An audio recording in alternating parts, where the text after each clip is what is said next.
Let me start just by getting your first and last name and correct spelling so I have it on tape. Well, I'm Rita, R-E-T-A, and the last name is Schwisow, S-C-H-W-I-S-O-W. We always say if you can spell it, you can't pronounce it. If you can pronounce it, you can't spell it. Let me just...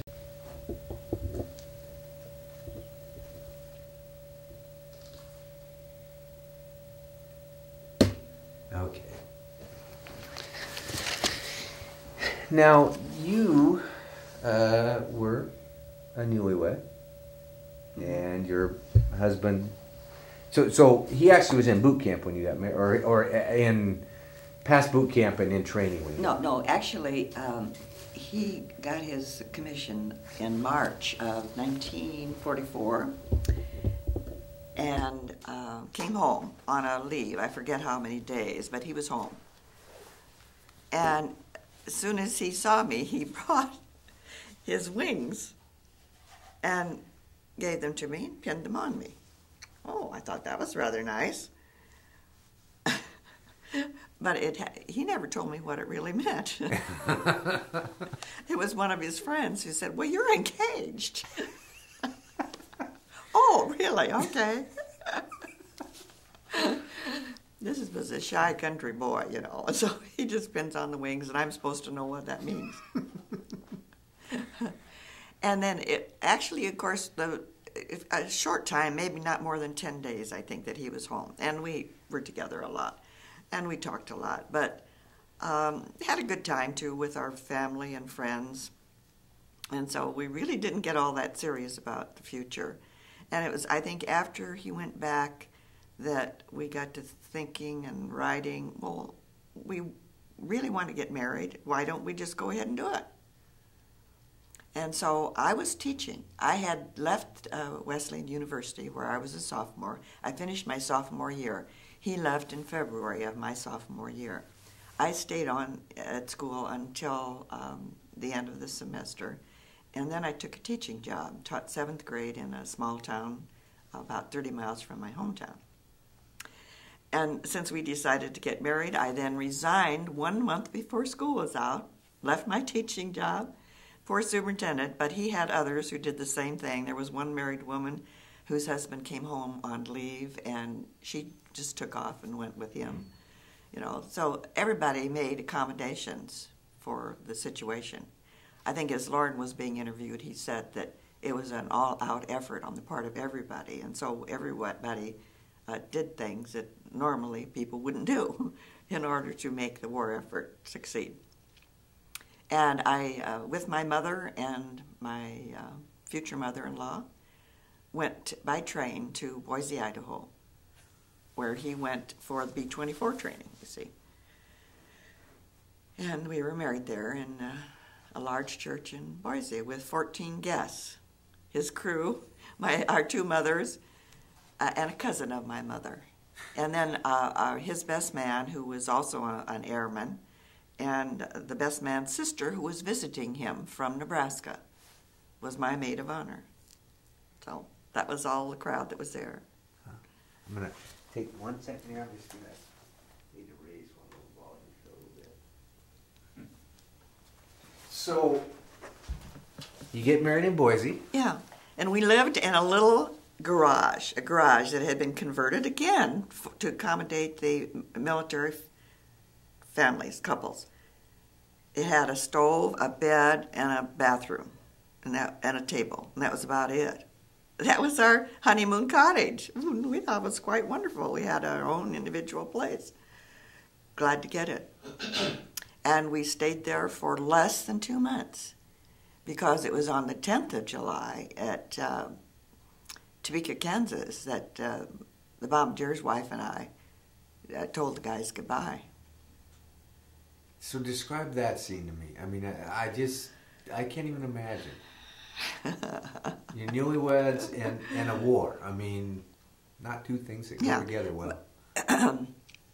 But we had faced reality, you know. We really did know that probably that we'd have a very short time. So we just did it. That's it. Went back home. She went to Seattle where her father lived, and I went to my parents' farm in Nebraska. And we corresponded. She and I did. She was the only other, the bombardier was the only other married individual on the crew, because they were all young, very young. We were young to be married, actually. So you go home and you're on the farm and... I start as soon as I can. I don't remember how I learned what his address would be, but we always had written to each other. He was gone 13 months in training, and we wrote daily to each other. And we continued that. As soon as we could start it again, we continued it for as long as it lasted. And so, you know, it was a contact. It was something to do, and letters were wonderful to share with family, too. Must have developed your writing skills. Yes, we did. We still have that collection, too. We haven't looked at them for a long time, and as we go over this history, it's important now that we get those out. I have letters that he wrote to me. I have letters that I wrote to him, letters that he wrote to his parents and that his parents wrote to him, and we really need to organize those. Here it is, 56 years later, and we're still talking about unfinished business. We need to organize those and get them in order so that our children and grandchildren will enjoy them. Definitely. Yeah. I mean, that's, for me, been fascinating as I do family research, and that's the essence of it. That's the real people. Pictures are a part, but now I can understand who they were, what they believed in. Right, exactly. So how real was the war to you? It was very real. We didn't have TV. I am impressed with the difference in communication. Take the Gulf War. We saw what was happening right there all of the time. He mentioned newsreels. A few times we went to movies, you did see war was more intense and more visible. But it was radio. We heard radio reports. We sat by the radio and had maps. My parents were both very much interested. My dad had been in World War II in Germany. And so we marked places on the map and kept track of where the action was. And it was very consuming, and we were very much engrossed in it. And concerned, you know, for all. Fearful? Oh, yeah, sure. Yes, indeed. I was teaching. I taught in my hometown school, 3rd and 4th grade kids. And it was really hard to keep my mind off of what was going on in Europe. So, tell me about the day, how you found out. Oh, okay. You're really ready for this now? All right. The first inkling that I had that something must have happened was when his letters stopped coming. Because, now, there couldn't have been too many because the time was so short. But daily letters and airmail. That was airmail time, you know. Everything was mailed airmail. And they just stopped coming, and so I rationalized that he was probably busy flying missions and too tired. That's what I told my mother anyway. And then it was, when I looked at the telegram today, the telegram was dated August the 9th. And on August the 10th, the pastor of our church, I'm sorry. That's okay. There's just no hurry. Came out and talked to my father. Handed him this telegram. It was from the War Department. It said that he was missing in action.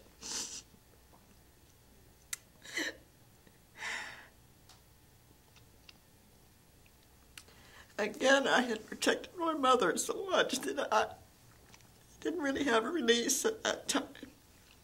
I was still getting it, you see.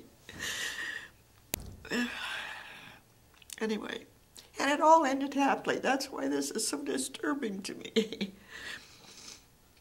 Because we were so fortunate, really. But there were tough times because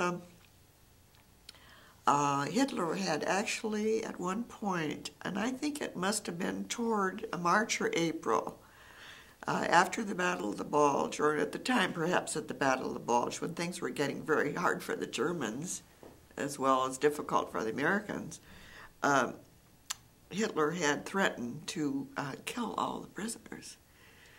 And so that was a constant worry, when and would he really? And you had heard that? Yes. Yes, we knew that. And we heard President Roosevelt talk. We always listened whenever he talked. He had his fireside chat, and then he died April the 12th, I believe it was, of 1944. That was kind of a traumatic thing, too. Then after... Oh, okay. That was on August the 10th. So the very next day, I had a call from the bombardier's wife. Well, no. I guess I called her as soon as I had heard that Lauren was missing. Anyway, we both knew that our husbands were missing someplace in Germany. And we talked. And then it was about a week later that she called me from Seattle and said that I have very good news. Orrin is a prisoner. It was her husband, the bombardier. And of course I was delighted because I thought, Fulton, maybe they're going in alphabetical order. Maybe tomorrow or the next day I'll hear. Well, I didn't. It was 3 weeks later that I heard that he was a prisoner of war, which seemed like an eternity, particularly after others had heard. And there was some, I guess it was some message, maybe it was one of the, somewhere we heard that, do you remember, Lauren, where that was, that there was a word that there were some parachutes that were seen in the air, but then there were some that weren't accounted for. They talked about that particular plane and that there were at least some people got out, but then it was not clear what happened to others. I can't remember now where I heard that.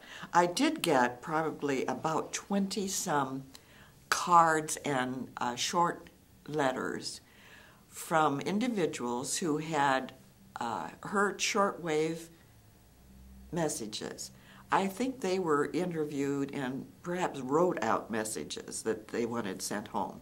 And this was directed to me from Lauren, and I was identified as his wife. And he said that don't worry, I'm a prisoner of war, and everything will be okay, or something like that. And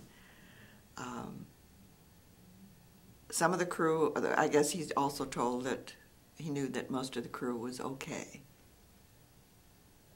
Anyway, it was just a short message, but I got 20-some of those, and some of them were slightly different, And this is a letter now that you're... actually, a card, a postcard. Most of them. Some of them were short letters. So, and again, probably very stifled in some of the writing, because of where it was... Some were handwritten, some were typed. And some of them had more to them than others. I suppose they heard, depending on the reception. What did they hear? So... But it was consistent enough that I felt some comfort in it. Yes, he was alive and would be in a German prison camp. And then through the auspices of the Red Cross, we did get messages about where he was and that how we could send him letters and packages as well. He got very few of them, I guess, but we did, as often as we could, send him clothes. I even sent cigarettes, although he was not a smoker, because we had heard that they could use them sometimes for barter trade-offs. I don't know, I suppose that's how somebody got a radio.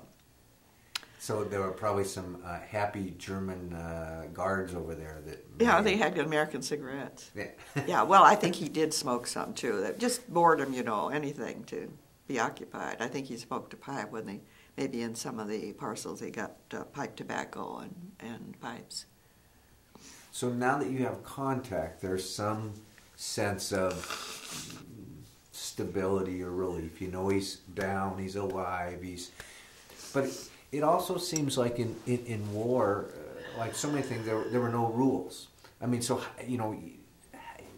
my husband's missing. Well, what do I do? How do I find out? What?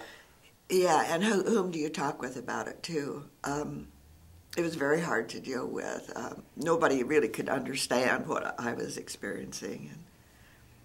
And of course, my family was a real comfort. I had a sister who was, I guess, in high school at that time. And then his parents lived close by. And he is an only child. And so they were just devastated, of course. So your consoling person must have been your friend in Seattle then. Well, yeah, she was the one that I could talk with who understood most of what was going on. Mm-hmm. And let's see, she was pregnant and had their child. I've forgotten just when he was born, but I sent her gifts and communicated with her. So could you get back into life as normal at all, or was this? No, it was a really tough time.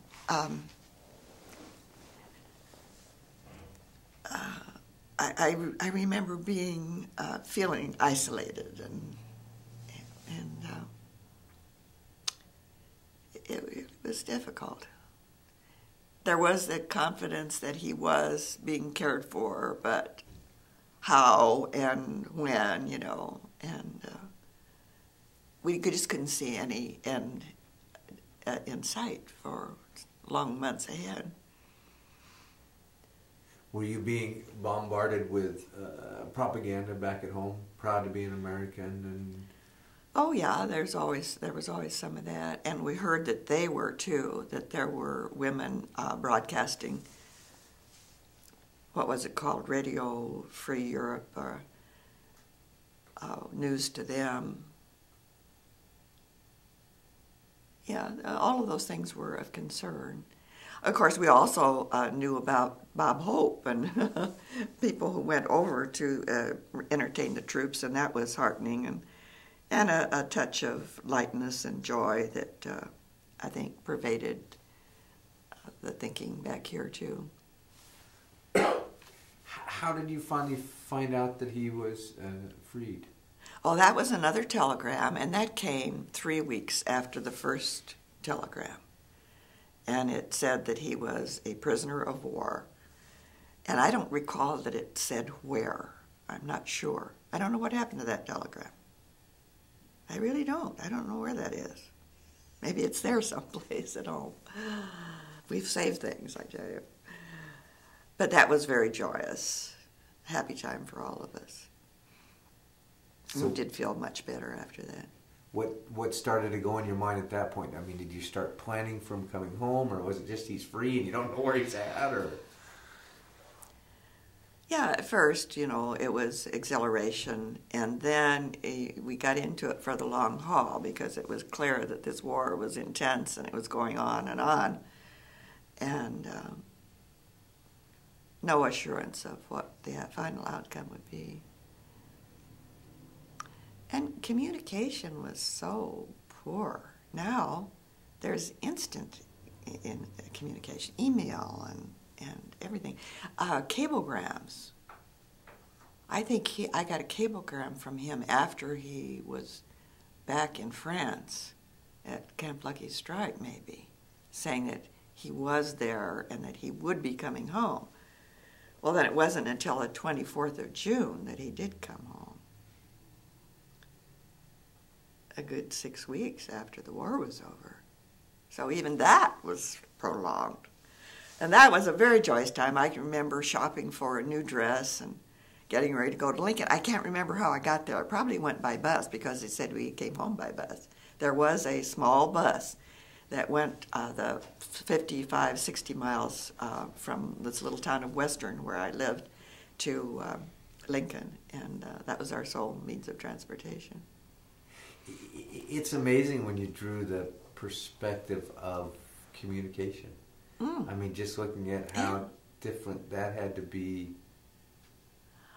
Well, and during the 13 months in 1943 up through March of 44, when he was in training for those 13 months, first in Minnesota and then in the Southwest, California and Arizona, we didn't communicate except by letter. And those were very precious, of course, because, those were saved in a box and read and reread, because that's all contact we had, the only contact we had. I did visit him once when he was in Minnesota. His parents and I drove. They drove, and I rode with them. We went up to see him in St. Paul. And that was delightful, but too short. Having lived through an event in history like this, and having had your husband taken as a POW, do you see a message for generations out of all this? Yeah, what I see is that they were very young patriots who were sincere about following through, about being faithful to their training schedules, and serious about their duty, and intent upon doing what they were trained to do. And I think one of the things that must have been a terrible,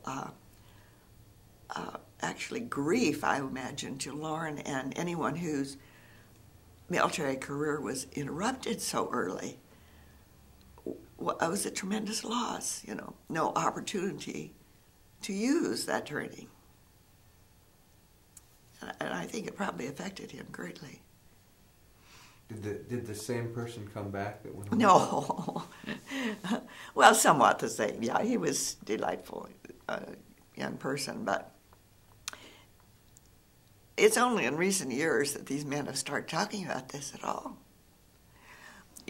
For one thing, in his case, he went back and got education, master's, doctor's degree, and profession, and worked, family and work. And we didn't talk much about the past. It was the present and the future, being successful in a career and raising children. So there just wasn't a whole lot of discussion about it. And there's a lot. I keep hearing new things. Every time I hear him talk, I hear something I never heard before. Right now I can't think what it was, but there was something this morning that I had never heard before. Huh. Keeps coming out gradually and slowly. So I think the thing that you people are doing is absolutely tremendous. You're drawing them out. You're documenting this for the children and the young people of the future. And it's important. It's important that they know what the history of this country and the sacrifice that people have made, and the possible sacrifice they may be called upon to make. And I think that's some of the hardest thing to understand especially with World War II, because you exactly said it. They went over, from what I've seen, they did their job because they believed in the country, they believed in what was going on, and when it was done, they came back. Mm-hmm. They started their families, they did whatever, and that's it. 50 years they put it back. I mean, today we have a war. I mean, you hurt your finger and you got to have 37 counselors in, and you got to go through post-traumatic on your finger being hurt, and you got to discuss the heck out of it. Where this is a generation that what they did give us, I don't think that people my generation and the generation younger fully comprehend the sacrifices that were that's made. Right. And I don't think they thought of themselves as heroes either. Again, they had a task to do, and they did it as best they could. And everyone was doing it. you know, all of their buddies, their friends were involved. And they cared about them, of course, and what happened to them. But it was, it sounds like when he got back, did you discuss the POW camp at all, or was it pretty much? I was very curious, and he did have the diary, which he brought back. It was sketchy. Busy, you know. No, there wasn't. No, we really didn't talk about it all that much. You ready to move on in the exciting? Oh yeah, sure. Huh. Just this week I was talking with a friend who had a fire in her the roof of her house, and it was damaged by smoke. Her possessions were damaged by smoke and water, and she had counseling about that. And I think, hallelujah, that's wonderful. But that we didn't have that. There was nothing like that, and goodness knows we probably all needed it. Do you think so? Or do you think that it built these strong people? We didn't know we needed it. We didn't know we needed it. And so now it still bubbles over, you know. And we're getting it, I guess, now. Therapy from sharing our stories. Do you think it changed, that your marriage would have been different had of? I don't know. I think probably in essence it perhaps strengthened it. You know, the separation and having shared that made the reunion all the more important. Can I say, it sounds like it laid even a stronger foundation, the fact that the two of you could survive. Yeah, indeed, it did. It did, truly. Mm-hmm. So does he cook at home? Because I hear he cooked over in the POW. Yes, he does. He always gets breakfast. Isn't that wonderful? Pancakes? And I do things. We have pancakes now and then, but you see, having once been hungry, he now has promised himself and everybody else that is around him that he's never going to be hungry again. So he tends to overeat. And I try by mentoring and no nagging to exemplify, well, let's just keep it down a little bit.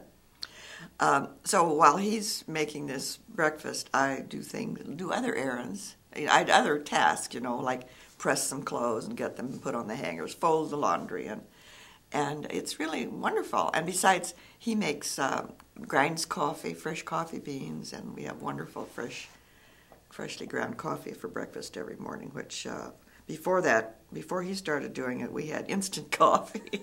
So it gets better all the time. Do you think that there are certain parts of his life that he savors more because of the experience? I surely will hope so, because he has told us today and in the past several instances of under which he was indeed fortunate. He was able to get out of that airplane, that burning airplane.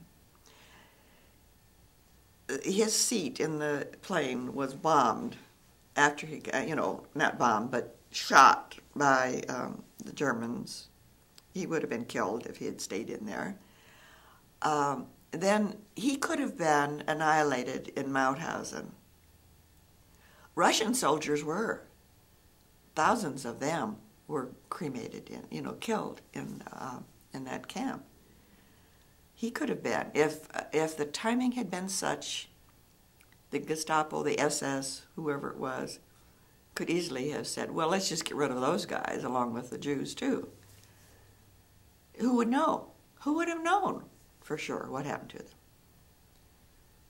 All along the way. And then he might have, after prison camp, there are people who had illnesses and injuries who died there. He could have escaped, possibly, and he was the conservative, among the conservative ones, the majority actually, who stayed in the camp instead of going out into the countryside. That could have been quite an adventure. So many things could have happened, but they didn't. So we have so much to be grateful for, and we are. Are you, when you hear the Star-Spangled Banner played, when you see the raising of the flag, is there a sense of patriotism in Yeah, you? yes, indeed. Yes, there is. There really is. Yeah, it's strong, and it's partly pre-war, upbringing, training, and certainly the war experience deepened that all the more. Great. Thank you very much. You're most